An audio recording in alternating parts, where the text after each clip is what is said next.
RRR మూవీతో global star అయ్యాడు రామ్ చరణ్. ఆ తర్వాత వచ్చిన ఆచార్య అంతగా ఆకట్టుకోలేకపోయింది. ప్రస్తుతం కోలీవుడ్ దర్శకుడు శంకర్ దర్శకత్వంలో గేమ్ చేంజర్ చేస్తున్నాడు.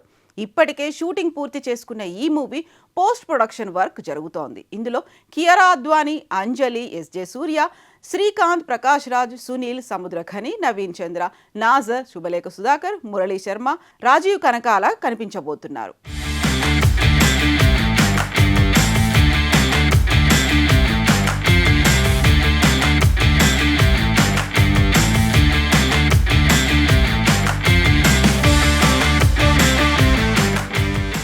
వెంకటేశ్వర క్రియేషన్స్ పతాకంపై దిల్ రాజు, శిరీష్ నిర్మిస్తున్నారు.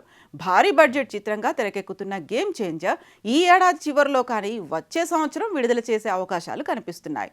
ఇదిలా ఉంటే RRR తర్వాత ఈ మెగా పవర్ స్టార్ రేంజ్ మారిపోయింది. ఎన్నో గౌరవాలు, పురస్కారాలు అందుకుంటున్నాడు.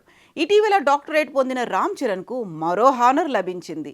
లండన్లోని ప్రతిష్టాత్మక మేడమ్ టుస్సాడ్స్ మ్యూజియంలో మైనపు బొమ్మను ఏర్పాటు చేయనున్నారు. ఇప్పుడు మరో ఘనతను దక్కించుకున్నాడు చెర్రీ.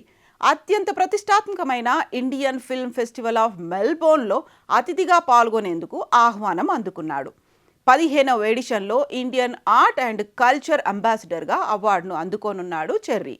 నటనా రంగంలో విశేషమైన కృషి కనబరిచినందుకు చరణ్కు ఈ అవార్డును అందివ్వబోతున్నారు. ఈ అవార్డును అందుకోబోతున్న తొలి celebrity mega power star Ram Charan కావడం విశేషం.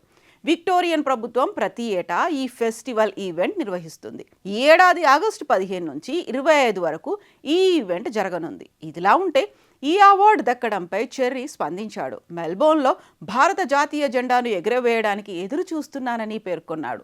గౌరవ అతిథిగా రామ్ చరణ్ హాజరు కావడం తమకు ఉన్న ప్రతిష్టను ఇనుమడింపచేస్తోందని IFFM ప్రెసిడెంట్ సోషల్ మీడియా ద్వారా పంచుకున్నారు. ఇక రామ్ చరణ్ సినిమాల విషయానికి వస్తే గేమ్ చేంజర్ తర్వాత బుచ్చిబాబు మూవీలో జాయిన్ కానున్నాడు. ఇందులో జాన్వీ కపూర్, శివరాజ్ కుమార్ నటించబోతున్నారు.